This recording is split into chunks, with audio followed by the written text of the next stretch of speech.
भोलाराम की कांवड़ यात्रा। महाकाल के भक्तों में कांवड़ यात्रा का विशेष महत्व है। हर साल श्रावण मास में असंख्य कांवड़िए धार्मिक स्थलों से गंगा जल से भरी कांवड़ लेकर पदयात्रा करके अपने गांव वापस लौटते हैं। इसी सफर को कांवड़ यात्रा बोला जाता है।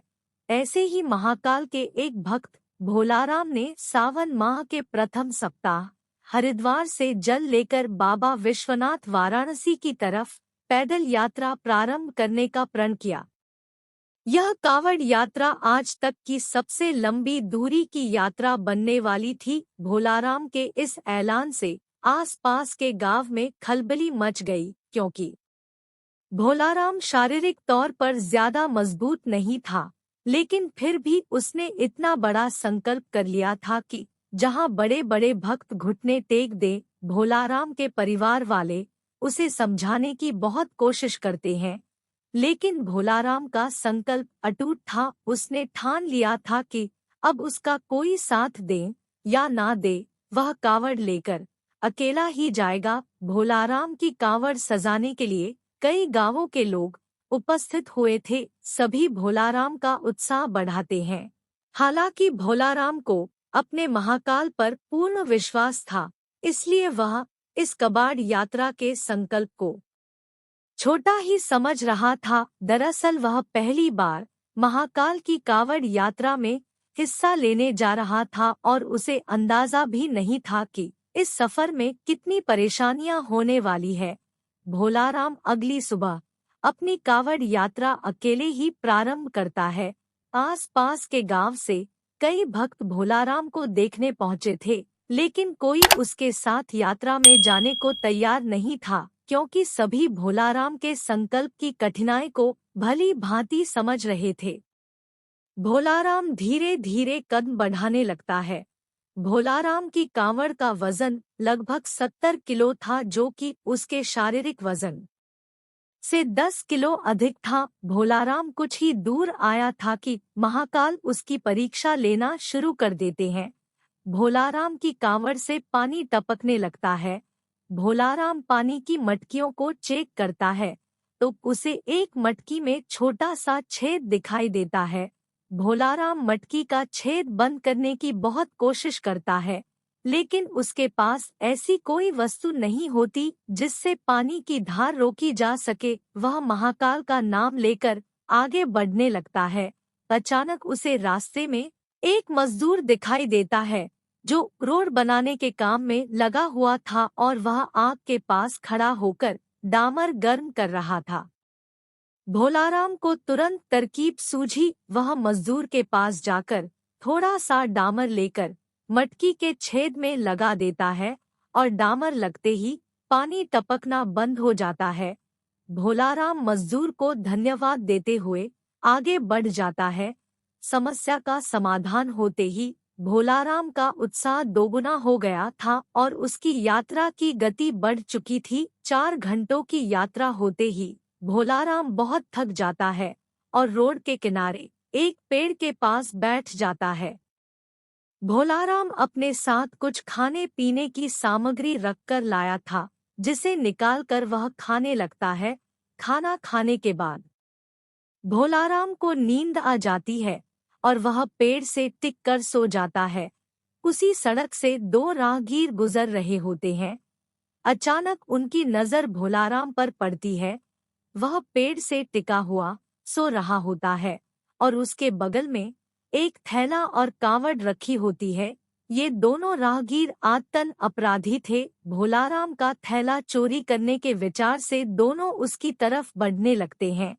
भोलाराम के थैले में कुछ पैसे और उसके यात्रा में उपयोग होने वाली जरूरी वस्तुएं रखी हुई थी।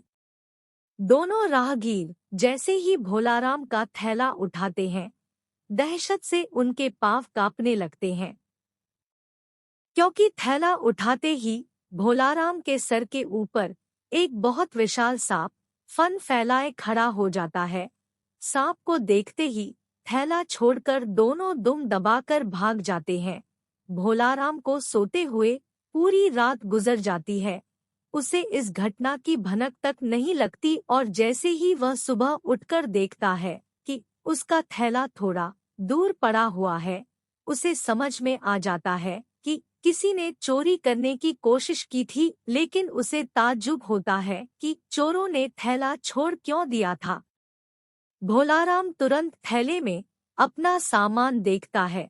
उसे सभी चीजें व्यवस्थित मिलती है। वह अपनी नित्यक्रिया करके कावड़ यात्रा पुनः प्रारंभ कर देता है।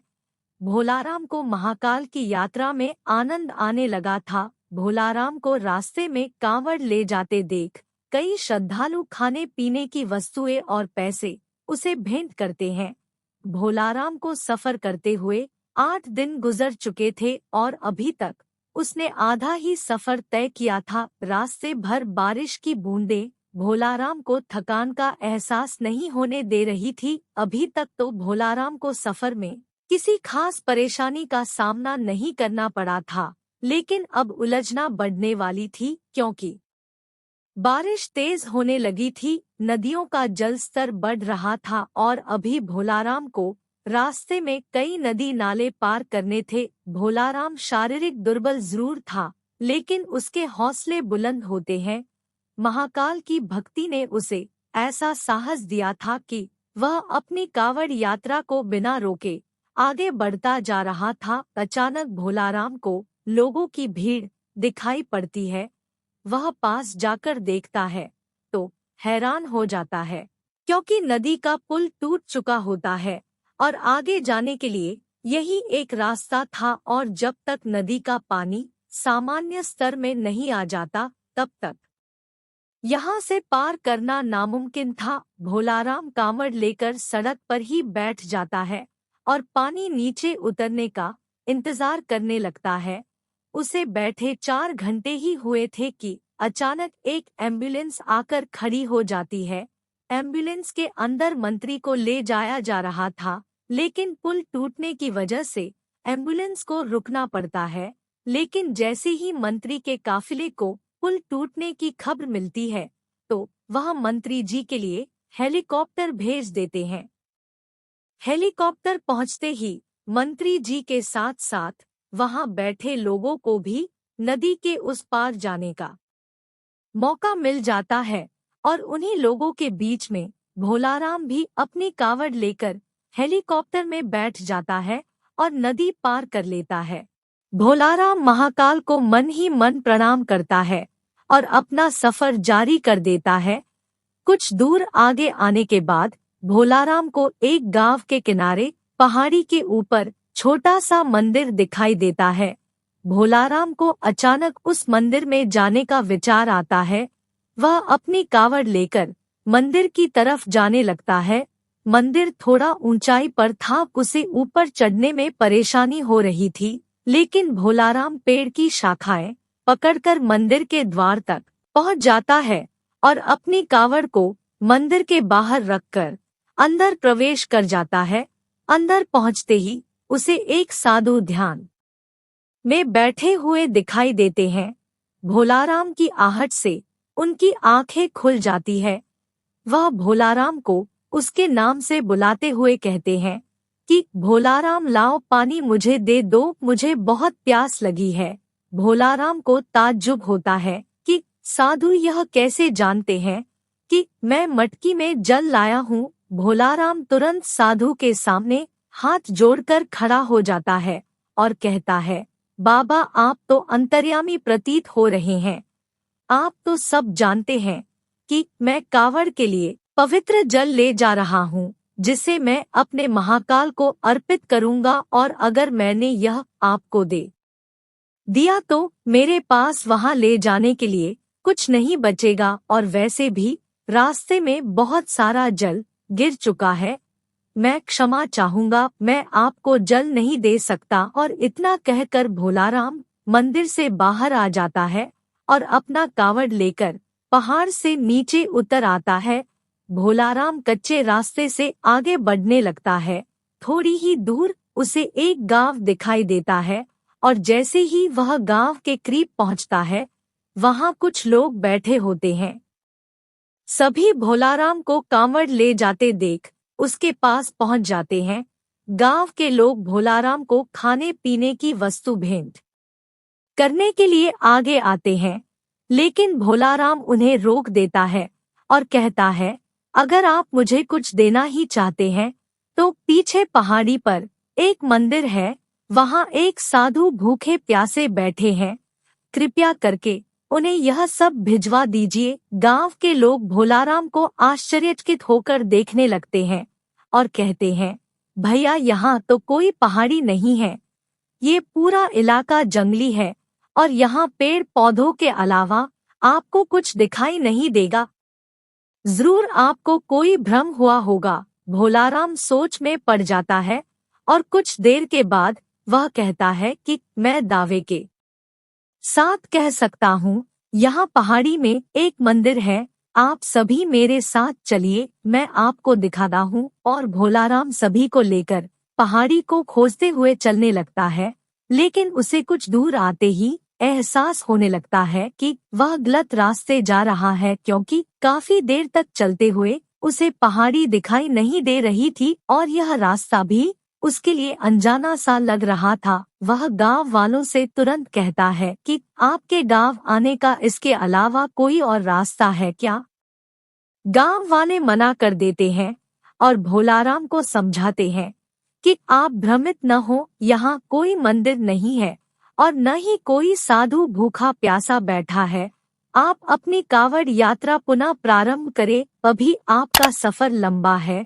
भोलाराम वहीं घुटने के बल बैठ जाता है और हाथ जोड़कर महाकाल का आह्वान करके जोर जोर से रोने लगता है और रोते हुए कहता है, महाकाल, मैं आपको पहचान नहीं पाया, कृपया मुझे दर्शन दीजिए। मैं जानता हूँ साधु के भेष में आप ही थे। मैं आपके लिए जल लाया हूँ और मैं आपको जल पिलाए बिना यहाँ से नहीं जाऊंगा। और कुछ ही देर में भोलाराम के सामने से बड़े बड़े पेड़ों के पीछे अचानक पहाड़ी में मंदिर नजर आने लगता है। गांवों के सभी लोग मंदिर को देखकर दंग रह जाते हैं। मंदिर दिखते ही भोलाराम कावड़ लेकर दौड़ पड़ता है और दोबारा उसी मंदिर में प्रवेश कर जाता है। गांव के लोग पहाड़ी के नीचे खड़े होकर महाकाल की महिमा देख रहे होते हैं। मंदिर रहस्यमयी था, जिसे आज से पहले किसी ने नहीं देखा था। भोलाराम मंदिर के अंदर पहुंचते ही साधु के सामने अपनी कावड़ रख देता है। साधु भोलाराम से कहते हैं, मेरे मस्तक में जल डालो। और जैसे ही भोलाराम मटकी से साधु के सर में जल डालता है, अचानक उसके सामने का नजारा बदल जाता है और वह वाराणसी की गंगा नदी के किनारे पहुंच चुका होता है। उसे कुछ समझ में नहीं आता, क्योंकि अभी यहाँ तक पहुँचने के लिए उसे 5 दिन का सफर और करना था, लेकिन यह सफर पलक झपकते ही पूरा हो चुका था। महाकाल की महिमा को वह समझ चुका था। भोलाराम की आंखों में आंसू आ जाते हैं और वह गंगा नदी के किनारे महाकाल के ध्यान में बैठ जाता है। भोलाराम की कावड़ यात्रा स्वयं महाकाल ने संपन्न की थी, जिससे भोलाराम का जीवन धन्य हो गया था।